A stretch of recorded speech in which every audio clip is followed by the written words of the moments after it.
అందరికీ నమస్కారం. నిన్న తెలంగాణ రాష్ట్రానికి సంబంధించిన మంత్రివర్యులు శ్రీమతి కొండా సురేఖ గారు నాగార్జున గారి మాజీ కోడలు సమంత, ప్రముఖ సినీ నటి, ఆవిడకి సంబంధించి కొన్ని వ్యాఖ్యలు చేశారు. ముందు ఆ వ్యాఖ్యలు వినండి. చైతన్య డైవర్స్ 100% కేటీఆర్ చేయబట్టే అయింది. ఎందుకంటే కన్వెన్షన్ హాల్ ని కూడగొట్టద్దు అని అంటే సమంతను నా దగ్గరికి పంపాలి అని చెప్పి ఆయన డిమాండ్ చేశాడు. సమంత గారిని వెళ్ళమని చెప్పి నాగార్జున వాళ్ళు ఫోర్స్ చేశారు. సమంత నేను వెళ్ళను అనింది. వెళ్ళను అంటే వాళ్ళు చెప్తే వింటే విను, లేకపోతే వెళ్ళిపోండి, డైవర్స్ ఇచ్చారు. ఎంత దారుణంగా చేశారో ఆవిడ వ్యాఖ్యలు మీరు విన్నారు కదా. సమంతను నా దగ్గరికి పంపని కేటీఆర్ గారు అడిగారంట. ఆయన అడిగితే నాగార్జున గారు సర్లేమ్మా ఫోన్లో వెళ్ళు, ఏదో ఆయన బెంపడుతున్నాడో, వెళ్ళరా ఒక రాత్రిగా కదా లేకపోతే ఒకసారిగా కదా, మరి ఏమన్నాడో ఆ విషయం గురించి నేను ఎందుకు ఇంత అసహ్యకరంగా ఎందుకు మాట్లాడుతానంటే, అది బయట ఎవడో కూడా థర్డ్ పార్టీ వాడో, రోడ్డు పోయేవాడో, దారి పోయేవాడో, ఎవడో అనామకుడు ఎవడైనా అటువంటి వ్యాఖ్యలు చేస్తే అనుకోవచ్చు అది నమ్మదగ్గ వ్యాఖ్యలు కాదని. కానీ ఈవిడి చాలా బాధ్యత గల ఒక మంత్రి తెలంగాణ రాష్ట్రానికి. అంతకుముందు రాజశేఖర రెడ్డి గారు అప్పటి నుంచి కూడా రాజశేఖర రెడ్డి గారి హయాంలో కూడా మంత్రి చేసింది. ఇంకో గొప్ప విషయం ఏంటంటే కేటీఆర్ గారితో ఈవిడికి పరిచయం ఉంది. పరిచయం లేని అనామకుడు ఎవరో అన్నోన్ పర్సన్ గురించి కామెంట్లు చేయట్లే. ఈవిడి టీఆర్ఎస్ పార్టీలో ఉన్నారు, టీఆర్ఎస్ పార్టీలో ఎమ్మెల్యేగా కూడా పనిచేసినట్టున్నారు. అటువంటి వ్యక్తి తక్కువని ఆవిడ కళ్ళతో చూసింది కానీ, లేకపోతే ఆవిడ సమక్షంలో జరిగినట్టు ఆవిడ చెప్తుందంటే ఎంత దారుణమో మనం అర్థం చేసుకోవచ్చు. ఇకపోతే అదొక దరిద్రం అయితే అది మానభంగం, హత్యాచారం కంటే కూడా చాలా దారుణమైన వ్యాఖ్యలయ్యి. అదొక చూస్తే మన దరిద్రం గురించి మన పేపర్లు ఎలా తయారవినాయి అంటే, ఈ పేపర్లో వాళ్ళకే శత్రువు లేకపోతే వాళ్ళ కొమ్ము కాసే పార్టీకి వ్యతిరేక పార్టీ వాడు అయితే ఎంత అల్లరి చేయాలో అంత అల్లరి చేసి అంత దారుణానికి ఓడిగొట్టేస్తారు. ఆడిని బట్టలు ఇప్పించేసి ఇంకా నరకం చూపించేస్తారు. ఆడికి ప్రజల్లో అది కొబ్బరి మునిగిపోయిన విషయంలో చూపుతారు.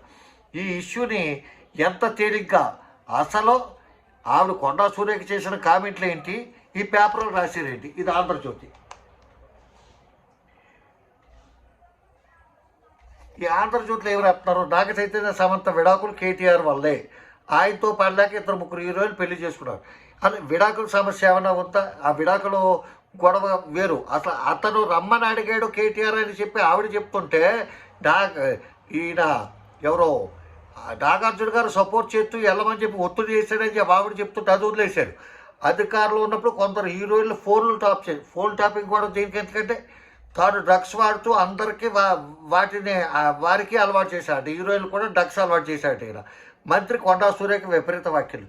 ఇందులో ఈ అసహ్యకరమైన వ్యాఖ్య ఎక్కడైనా ఒక రాశిరేళ్ళు ఖండించిన నాగార్జున కుటుంబం సమంత, తక్షణమే మీ వ్యాఖ్యలు వెనక్కి తీసుకోండి. బాబు సారీ చెప్పండి, ట్విట్టర్లోంచి అవి తీసేయండి ఇంకా అని చెప్పి బతిమాడతాం ఏంటంటే, ఇది ఎక్కడ జరుగుతుందండి. ఈనాడు అయితే మెయిన్ పేజీలో రాయలేదు, ఎక్కడో 6 పేజీలో రాశారు. కేటీఆర్ వల్ల సినీ పరిశ్రమలో కొందరు ఇబ్బంది పడ్డారు, దుమారం రేపిన కొండా సురేఖ వ్యాఖ్యలు. మిగతా వాళ్ళు ఖండించిన వ్యాఖ్యలు అయ్యి రాశారు. వీళ్ళు ఎంత తెలివిగా రాశారంటే, పోస్టులు పెట్టి వారిపై సైబర్ క్రైమ్ స్టేషన్లో ఫిర్యాదు చేశామని మహిళా కమిషన్ సుమోటుగా తీసుకుందని చెప్పారు. ఇదేంటి సుమోటోగా తీసుకుంది ఎవరిది? కొండా సురేఖ గారికి, రఘునందన్ రావు గారికి సంబంధించి కొంత అసహ్యంగా ట్రోలింగ్ చేశారు.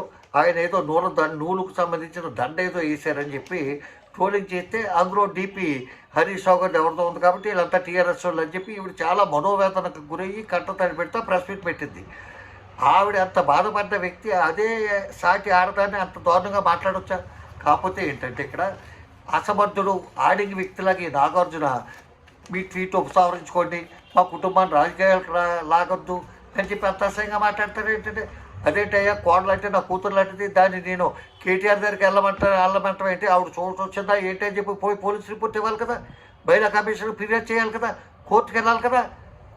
ఎతవ ట్వీట్లు ఏంటంటే తొక్కలో ట్వీట్లు ఎవరు చూస్తారు? మీ ట్వీట్లు ఎవరికి పని? ఆవిడంత దారుణంగా ప్రెస్ ముందు అంతమంది విలేకరుల ముందు చాలా క్లియర్గా అనామకుడికి పామరుడికి కూడా అర్థమయ్యే విధంగా నేను ఇన్నిసార్లు ఎందుకు చెప్తానంటే, మీరు చూడకపోతే మీకు సిగ్గుండదు. ఎందుకంటే మన సినీ ఫీల్డ్కి సంబంధించిన చాలామంది పెద్దలు అని చెప్పి గౌరవం ట్యాగులు తగిలించుకుంటున్న వ్యక్తులు కూడా ఎక్కడో తమిళనాడులో ఎవరో ఆడదాని గురించి కామెంట్ చేస్తే వీళ్ళు ఇక్కడ కూర్చొని పెద్ద ట్వీట్లు ఇస్తారు. అన్నామకులు ఎవడో చిన్నవాడు ఎవడో ఉంటే ఆడ అమాయకుడు దొరికాడంటే నా కొడుకు మీద ఆడేసుకుంటారన్నమాట. ఒరే నువ్వు ఆవిడ అలాగన్నా క్షేమార్పణ చెప్పు, లేకపోతే నేను చంపేస్తాను నరికేస్తామని చెప్పి. ఇక్కడ కొండా సురేఖ కానీ ఆవిడ భర్త కానీ వాళ్ళ ఫ్యామిలీ బ్యాక్గ్రౌండ్ కానీ వాళ్ళ నేపథ్యం కానీ చూసి భయపెడతారు. ఇంకొకటి చాలా దూకుడు స్వభావం గల రేవంత్ రెడ్డి ఇక్కడ కాంగ్రెస్కి అండతాడుగా ఉన్నాడు, అట్లా ముఖ్యమంత్రి స్థానంలో ఉన్నాడు. ఆయన మంత్రివర్గ సహచరులను కొండా సురేఖ వ్యాఖ్యలు చేసింది.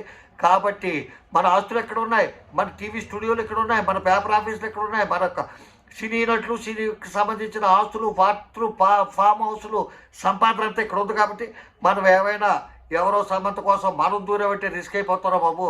మనం ఇలాగ ట్వీట్లు చేసేద్దాం, ట్విట్టర్ లాగా ఏదో ట్వీట్ చేసేసి ఏదో కామెంట్ చేసేసి ఏదో పోస్ట్ పెట్టేసామంటే అక్కడితో అయిపోద్ది. చిన్న వాళ్ళ గురించి రెచ్చిపోయి ఈ సినీ ప్రముఖులు కానీ ఈ సినీ ప్రముఖులకి సంఘాలు వేసేసి కదా మా అని ఆ అసోసియేషన్ అని ఈ అసోసియేషన్ అని చెప్పి వాళ్ళంతా ఏమైపోయారు. రేవంత్ రెడ్డి తోలు తీసేస్తాడని భయమా, కొండా సురేఖ భర్త కాచిపారు చెప్తాడని భయమా, దడా వణుక వాళ్ళ నేపథ్యం అటు ఎటువంటిదో మీకు తెలుసు కదా. కాబట్టి దీనికైనా స్పందించండి అయ్యా. ఎక్కడో జరిగిన అన్యాయాలకి స్పందించొద్దని కాదు, స్పందించండి తప్పులేదు. ఇప్పుడు బెంగాల్లోని పశ్చిమ బెంగాల్లో ఒక మహిళ డాక్టర్ పోస్ట్ గ్రాడ్యుయేట్ చేస్తున్న ఒక డాక్టర్ గారి మీద జరిగిన అఘాయిత్యం కంటే కూడా ఇది దారుణం. ఈవిడ బతుకుండి చంపేసి అంత దారుణమైన మాటలు మాట్లాడితే అయ్యి వదిలేసి అప్పుడు ఎప్పుడో అదండి ఇప్పుడెప్పుడో ఇదండి అన్నట్టు వాళ్ళ విడాకుల గురించి డ్రగ్స్ గురించి ఫోన్ ట్యాపింగ్ల గురించి అయినా అత్తయ్య ఈ పేపర్లో ఈ టీవీలోని అప్పుడు చెప్తే ఆవిడ అలరైపోద్ది. ఎందుకంటే అలరే కావాలి. కొండా సురేఖ ప్రెస్ మీట్ పెట్టి కొన్ని వందల మంది ప్రెస్ వాళ్ళు ఉండగా ఆవిడ అనౌన్స్ చేసేసిన తర్వాత ఇంకా అలరవుతుంది. ఆవిడ ఏదో ఇప్పుడు వెనక్కి తీసుకున్నాను నా మాటలు, లేదు నా మాటలు మడత పెట్టి బీరోలో పెట్టేసాను, చీరల కింద దాచేసాను అంటే సరిపోద్దా? వదిలేసిన మాట తిరిగి వస్తుందా? ఎస్, అందుకే నాగార్జున మాట్లాడట్లేదు, ఇలా ఎవరో మాట్లాడట్లేదు. నాగార్జున మీద మోపిన ఇంత అభియోగానికి అది కరెక్ట్ అయితే నాగార్జున ఆత్మహత్య చేసుకుని చచ్చిపోవాలి. కరెక్ట్ కాకపోతే దమ్ము ఉన్న మగాడుగా ఆడపిల్లల మీద గౌరవం ఉన్న వ్యక్తిగా అతను పోరాడాలి. అసమర్థుడి కింద ఉంటే ఆత్మహత్య చేసుకుని చావాలి అతను కానీ, లేకపోతే వాళ్ళ కొడుకు కానీ, సమంత కానీ. అంతే తప్ప మమ్మల్ని బయటికి లాక్కండి, మాకు వ్యక్తిగత జీవితాలు ఉంటాయి, తక్కువ ఉంటాయి, తోటకూర ఉంటాయి, ఏదో మాటలు ఏదో టీట్లు మానుకుని చర్యలు తీసుకోండి, లేకపోతే నోరు మూసి కూర్చోండి. అంతేగాని ఉపసంహరించుకుంటూ లేకపోతే వడ్డెంతో విస్తరాకులో పెడతాం, లేకపోతే పెద్ద వర్పెంతో ఇటువంటి పనులు ఇటువంటి మాటలు మానుకుని చర్య తీసుకోండి. అంతేగాని మీకోసం అభిమానులు వాళ్ళు కొట్టుకు తస్తారా, వాళ్ళు రెచ్చిపోతారా, వాళ్ళ మీద కేసులు పెడతారా, వాళ్ళు లోపల పడతారు. మీరు ఇంట్లో కూర్చొని నిక్కర్లు వేసుకుని ట్విట్టర్లో ట్వీట్లు పెట్టండి అంతే.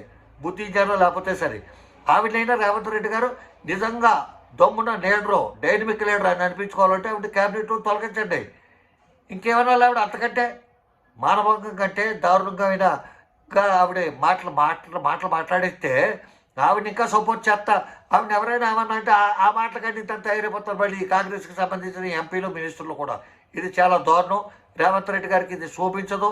కుర్రోడు మళ్ళీసారి గెలవాలంటే ఇటువంటి మాటలు మానుకోవాలి తప్ప ఇది ఇంతే దౌర్జన్యంగా ఇంతే రౌడీయుతంగా ముందుకు సాగితే పెద్ద మహానుభావులు ఇందిరాగాంధీ కంటే గొప్ప వాళ్ళ వీళ్ళు. ఇటువంటి మహానుభావులు మట్టి ఖర్చుకుపోయారు ఎలక్షన్లో. ఎన్టీ రామారావు ఓడిపోయాడు, ఇందిరాగాంధీ ఓడిపోయింది, ఎంత దిగ్గజాలు ఓడిపోయారు, చంద్రబాబు నాయుడు ఓడిపోయాడు ఒకసారి. కాబట్టి ఇది గుర్తుపెట్టుకోండి.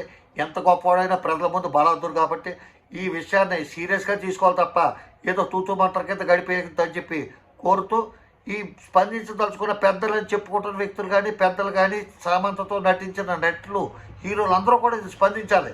ట్విట్టర్ వేదికగా కాదు, పబ్లిక్గా స్పందించండి. అప్పుడు ప్రజలు హర్షిస్తారని చెప్పి తెలియజేస్తూ సెలవు తీసుకున్నాను. రామాంధ్రరావు, జై హింద్.